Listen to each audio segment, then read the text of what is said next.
You have to realize that the risk is not zero. If you're the one in the million, the event could be fatal. Whatever you're going through, is it potentially worth a stroke? No one shows up to a chiropractor thinking, my neck pain is so bad, I will do anything to get rid of it, and I'm actually willing to die on the chiropractic table if I can get some relief, potentially. If you're in that kind of pain, you need to go to the ER. I think if you're sitting there and you're like, well, I have neck pain and it's not worth the risk. What else could I do? Well, there's a lot of stuff. Soft tissue therapy. We have stretching and mobilizations. And you could do self-administered soft tissue therapy. So you have foam rollers, lacrosse balls, massage canes, massage gun. You can combine that soft tissue therapy with stretching and mobilization. And there are many, many more things. And there's about 1 million of these. So the idea for an individual is to find a handful that work for you. Welcome back to another episode of the Build Beyond podcast. As always, this podcast exists to challenge and guide you so that you can reach your full potential. Today's topic, chiropractic neck adjustments. This, whether you realize it or not, is a hot topic. It's a hot topic within our profession. It's a hot topic within healthcare. The debate is whether or not it is safe and appropriate to crack someone's neck. I think this is going to be a valuable episode for anyone who's dealing with neck pain or has chronic neck pain, who is thinking about going to see a chiropractor and getting their neck adjusted. I think this is a valuable episode for someone who knows someone who struggles with neck pain. This might also just be this is going to be valuable for anyone who is currently going and getting their neck adjusted by a chiropractor. These are some things that I think I have some conflict with internally. My opinion as Dr. Netley somewhat differs from my opinion as Chris Netley, as just a person. And I'll explain that. I don't know if conflict's a good word. I'll explain that ambivalence because I can go either direction. And professionally, my opinion just is constantly shaping and shifting on this topic. And I'm not really sure where I'm going to end up with it, but I can tell you where I am right now with the topic. Before we get into maybe the potential risks of getting your neck adjusted, I want to go over this concept of a black swan, or the Black Swan theory. So I'm going to read you a very short excerpt from a book. This was written by a guy named Chris Voss, who is a former FBI hostage negotiator. He says, Black Swan theory tells us that things happen that were previously thought to be impossible, or never thought of at all. This is not the same thing as saying that sometimes things happen against 1 in a million odds, but rather that things never imagined do come to pass. Until the 17th century, people could only imagine white swans because all swans ever seen had possessed white feathers. In the 17th century in London, it was common to refer to impossible things as black swans. But then a Dutch explorer went to Western Australia in 1697 and saw a black swan. Suddenly, the unthinkable and unthought was real. People had always predicted that the next swan that they saw would be white, but the discovery of black swans shattered this worldview. Black swans are just a metaphor, of course. Think of Pearl Harbor, the rise of the internet, 9/11, and the recent banking crisis. None of the events above was predicted, yet, on reflection, the markers were all there. It's just that people weren't paying attention. Black Swan symbolizes the uselessness of predictions based on previous experience. Black swans are events or pieces of knowledge that sit outside our regular expectations, and therefore cannot be predicted. Now, when we're thinking about getting your neck adjusted, there are some known risks, and they are they're associations. It's not a cause or effect thing. We don't really understand the associations. But the risk of something bad happening when you get your neck adjusted is not zero. And I think that's an important thing to note. Now, when you go to a chiropractic office, when you go to any healthcare office, you sign paperwork. You're signing a consent form or multiple consent forms. Those forms usually spell out all the known risks. Most people don't read them in detail. I'm guilty of that. I don't read a lot of consent forms all the way through. So you're signing away consent, but are you giving informed consent? And that's another debate. I think legally, if you sign the paperwork, you've given consent. But I like to think of this concept of informed consent as actually having these conversations so that people can think about it and they can ask questions and then they can make a decision. Now, when we talk about the risks of getting your neck adjusted, they don't technically qualify as black swans. They don't fall into black swan theory because these aren't the unthinkable. We know that there's an association, even though we don't understand the association, and we do have actual numbers and statistics. But I think that's interesting because black swan is seen as something that we could not have predicted it, but all the signs were there. And some of these events we can predict, and the signs are there. So it's almost like the risks of getting your neck adjusted don't fall under black swan theory because we actually know and can predict that these things are going to happen, which I think makes this a little bit more powerful. And these are the conversations that people don't have a lot of times with their healthcare providers. And even though it's spelled out in legal terms on the forms that you sign, you don't get the nuance of that, even if you read it. So I'm going to read to you. This is a consent form. This is my consent form. I did not write this. This actually comes directly from my malpractice insurance. This is what they recommend. I'm only going to read you a portion of it. This is a 2-page document, by the way. It is important that you understand, as with all healthcare approaches, results are not guaranteed, and there is no promise to cure. As with all types of healthcare interventions, there are some risks to care, including but not limited to muscle spasms, aggravating and/or temporary increase in symptoms, lack of improvement of symptoms, burns and/or scarring from electrical stimulation, and from hot or cold therapies, including but not limited to hot packs, ice. You could have fractures, so that's broken bones. You could have disc injuries, strokes, dislocations, strains, and sprains. So the one that stands out in there, or should stand out, are strokes, because all these other ones are bad. I mean, broken bones can be bad. A lot of these things are bad, but the stroke is the only one that's potentially life-threatening. I guess a broken bone could be life-threatening. Anyway, let's hone in on strokes because that's the next paragraph. With respect to strokes, there is a rare but serious condition known as an arterial dissection that is typically caused by a tear in the inner layer of the artery that may cause the development of a clot with the potential to lead to a stroke. The best available scientific evidence supports the understanding that chiropractic adjustment does not cause a dissection in a normal, healthy artery. Disease processes, genetic disorders, medication, and vessel abnormalities may cause an artery to be more susceptible to dissection. Strokes caused by arterial dissections have been associated with over 72 everyday activities such as sneezing, driving, and playing tennis. Arterial dissections occur in 3 to 4 out of every 100,000 people, whether they are receiving health care or not. Patients who experience this condition often, but not always, present to their medical doctor or chiropractor with neck pain and headache. Unfortunately, a percentage of these patients will experience a stroke.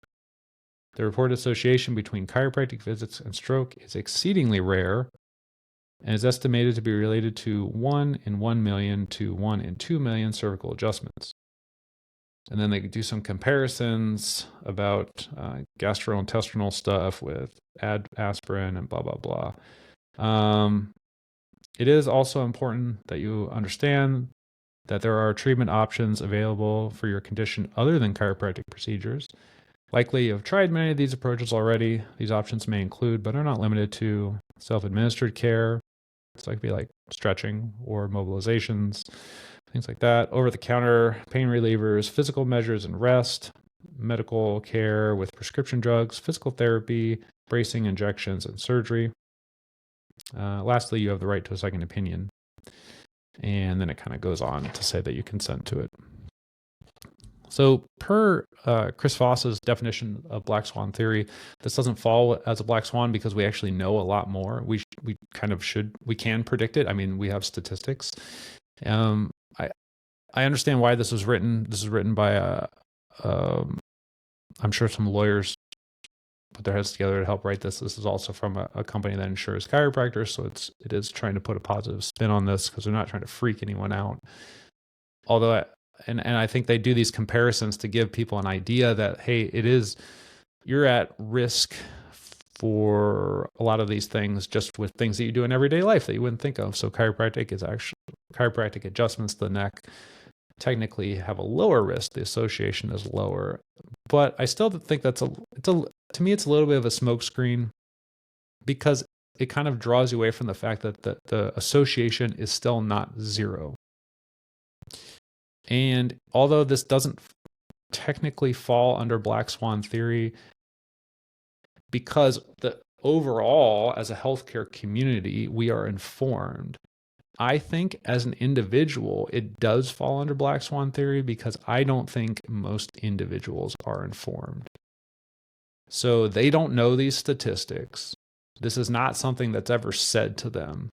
It's buried in mountains of paperwork that they're filling out quickly while they're in pain, usually while they're in pain, sitting in a waiting room. You imagine sitting in a typical waiting room, your neck's so tight you can't even look down and you're just signing stuff because you're trying to get in and get some care. That's usually how people are when they're showing up with really bad neck pain and for the first time and they're signing paperwork.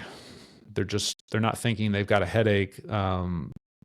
There's all kinds of stuff going on. So they're not really reading the fine print.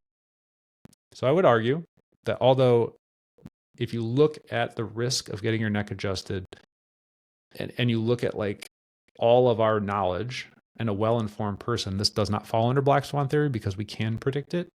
For the individual who doesn't know all this, who is in so much pain, they're not reading the consent forms and who never has this conversation, I think it does fall within Black Swan theory because no one shows up to a chiropractor thinking, my neck pain is so bad, I will do anything to get rid of it, and I'm actually willing to die on the chiropractic table if I can get some relief, potentially. I don't know anyone who's in that. And if you're in that kind of pain, you need to go to the ER. That's 10 out of 10. Call 911. You probably need medical attention. If you're willing to die to get rid of the pain, that's intense.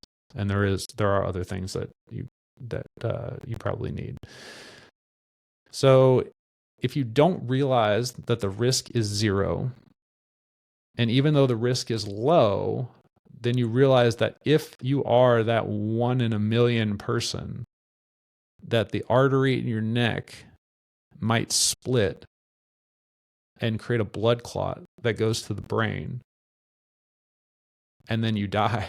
I mean, I'm laughing, but it's not funny. I just think that this is serious, and there is an association, and we don't understand it well, but we know that it's statistically this is going to happen. We can't necessarily pin it to chiropractic adjustments, but people do have these events after they get adjusted. So again, the risk is not zero. Now, I'm not saying this to convince people not to get their necks adjusted. You can do what you want. I as an individual, so this is not Dr. Netley, this is Chris Netley, I don't get my neck adjusted anymore. I'm not going to go into my health history. I feel like there's enough stuff that lines up. The juice is not worth the squeeze to me. It's not worth the risk.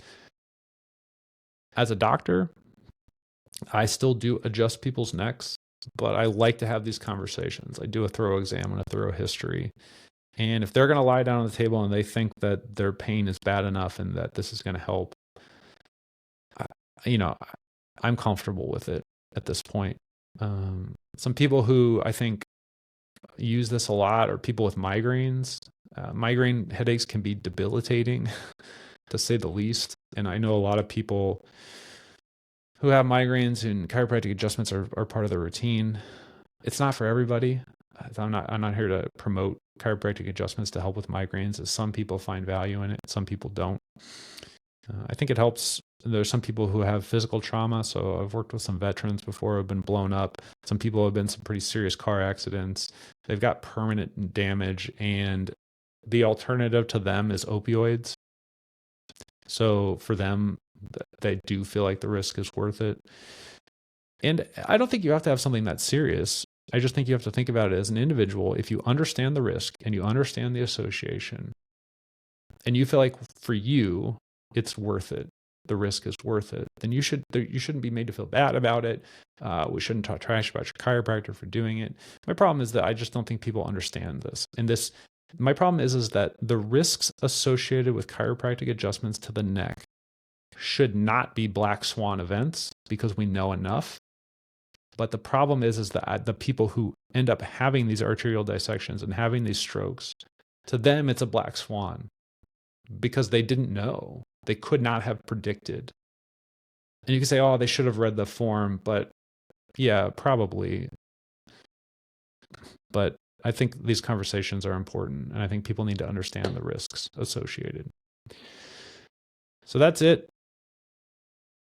I think if you're sitting there and you're like, well, I have neck pain and it's not worth the risk. What else could I do? Well, there's a lot of stuff. I mean, the form that I read you gave you some, but even within physical measures or self-administered care, you can do, let's start with hands-on care. So you're going to go see someone, you don't want to get your neck adjusted. What could someone like me do? Soft tissue therapy. I don't know any known risk. A lot of times people have neck pain. I don't even do soft tissue therapy on the neck. I work on the bigger muscles down here that kind of pull on those areas, more in the mid-back, and it can work quite well. We have stretching and mobilizations. Those are different. I think the basic, I don't know, kind of a basic description of it. If you're watching, you'll see this, but if you're not, I'm holding up my thumb. If I actively move my thumb as far as it'll go back, that's the mobility of the thumb. And then if I take my other hand and I stretch it farther back, that's the flexibility. So mobilization is me actively moving it to as far as it'll go. And then stretching is me taking my other hand and pulling it. And a lot of times, you can use so a mobilization and a flexibility drill, like a stretching drill, they'll be combined. So you may actively move something and then put some pressure and stretch it to end range. You could do self-administered soft tissue therapy. So you have foam rollers, lacrosse balls, massage canes, massage guns, lots of stuff like that. You can combine that soft tissue therapy with stretching and mobilization. So maybe you're applying pressure to an area with a lacrosse ball or a massage gun, and you're actively moving the neck or stretching it in a direction. You can use a mobilization as a test and a retest. So like for example, how far can you turn your head to the right? It feels restricted. You do some type of stretch, and then you test it again. You can do all of these types of things. There are many, many more things, and there's about 1 million of these. So the idea for an individual is to find a handful that work for you. I have a handful that work for me in different scenarios, but I've tried a lot of different things, and I think that's the value of working with someone like me. So even if I have someone who comes in and they have neck pain and they really want to get adjusted and they understand the risks and they're willing to take that, I am still. It's kind of, at this point, I typically don't do that for people. It's like, if you want to work with me, we're going to spend more time. So I'm not opposed to doing the adjustment, but we got to spend some time after teaching you ways to get these results on your own without needing me and without needing to put yourself at risk, because knowledge is power, and having these tools, this can be really powerful. So that's the whole thing about, this podcast and my private practice. They're both called Build Beyond. The why I do this is to challenge and guide people. So I'm right now, hopefully I'm challenging your knowledge base and guiding you. The guidance could be in any direction. This could strengthen this. You could say, oh, this is good information. I'm still going to go, but get my neck adjusted. I'm just glad that I have this information. That's awesome. Ultimately, reaching your full potential requires that you don't have a stroke and die. Obviously, again, not funny, but I just think sometimes we think like, oh, what's the side effect? Well, you could get a little worse. Your muscles could get tighter. You could have more pain, things like that. Or you could die, so we could say, yeah, it's pretty rare, but it's for that 1 in a million and that person's family. I think if you could rewind time and go back in a time machine and show them what was about to happen, would they make the choice to get the adjustment? Probably not. I don't know. Maybe some would. But anyway, knowledge is power. Knowledge is important. Having this conversation is important. A lot of people don't get this with their chiropractors. So you could show them this episode. You could use this information to have a conversation. I think ultimately you have to decide. You have to realize that the risk is not zero. And if you're the 1 in the million, the event could be fatal. So then you have to think, whatever you're going through, is it potentially worth a stroke, a fatality? I don't know. That's up to you as an individual. I'm not here to tell you what to do. But yeah, when you're listening to this, I mean, I'm recording this in 2025, or later in 2025. I still adjust people, but I do like to have these conversations. I think it's important. I don't know what I'm going to do in the future. I don't know if I'll go away from it or I'll keep doing it for people. It seems like there are better options. I have better options. I don't use it personally, and I do quite well. But I'm not everybody, so you got to make that decision for yourself. All right, I hope this information is helpful. Thanks for listening. I'll catch you on the next episode.